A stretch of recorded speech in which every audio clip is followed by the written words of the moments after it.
Hi! Welcome sa akong channel guys, Simple Life Ever. Kuha na ko ning hinog nga bunga sa kamatis guys. Kay magluto kog scramble egg. Lami mo kay ng scramble egg, butangag ka ng hinog nga kamatis. Lami kay ang lasa guys, kanang tamis-tamis. Diren lapod ta sa akong okra guys. Kuha na ko ning laya nga bunga. Kay itanom na ko ni guys. Taas kay ning punuan na sa okra guys, mas taas pa ni sa kuha. Gituyo jud na ako ni nga dili siya putlon guys. Kay para kung nakoy itanom ba, nakoy masimilya. Para dili na ako magsigig palit og similya guys. Ang magtanom guys, dili jud ni siya joke. Sakit usahay imong likod. Nya kung mulingkod pug ka, dugay pug kay ka mahuman. Ang sige kag pahulay, dugay kay ka mahuman, maabtan kag hapon.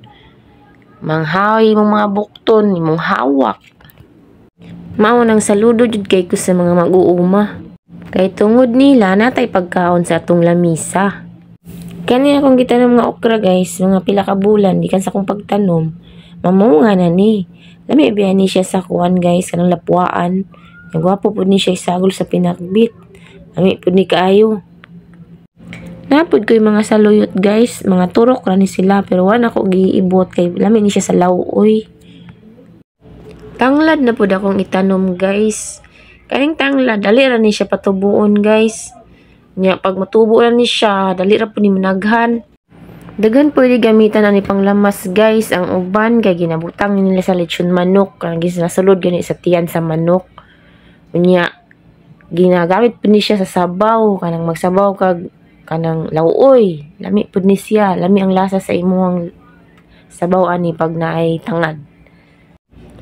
Karon magbutang na pud kog yuta diri sa kaang guys, kay ipangbalhin ako tong mga saha sa aloe vera kay daghan na kay tug saha. Kini akong yuta nga gibutang diri sa kaang guys, tambok ni siya. Kay diri na ako ginalabay tong mga panit sa gulay, mga bayad sa prutas. Ginabutang yun nako siya dere, ginapalata nako kay para ituyo jud nako ni siya guys para motambok ang yuta. Kay ang purpose jud nako gamito nako para sa akong aloe vera.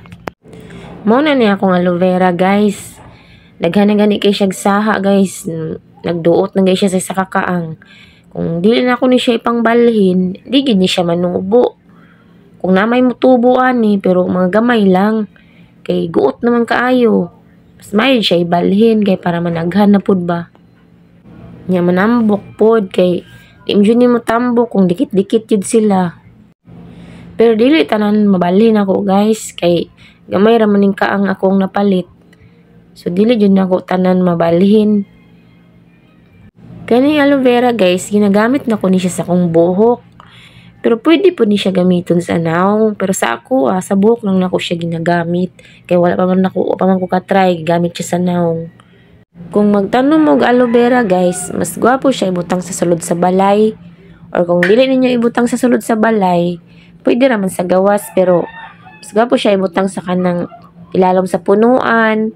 O di ba ka, kang namoy net. Para dili siya direktang mainitan sa adlaw guys. Kaya kung sobra magud kainit sa adlaw, mag-yellowish iyang color.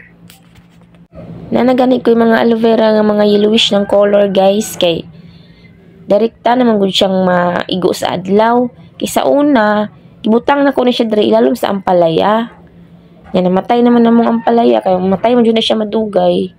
Karon wala naman siya landong. Initan naman siya diretso sa adlaw. Muna, nag-yellowish na yung mga color. Hapit na ko na magtanom guys. Salamat kayo sa pagtanaw sa akong video guys ha. Kay kabalo jud kong busy mo pero naglaan jud mong time na makatanaw sa akong video.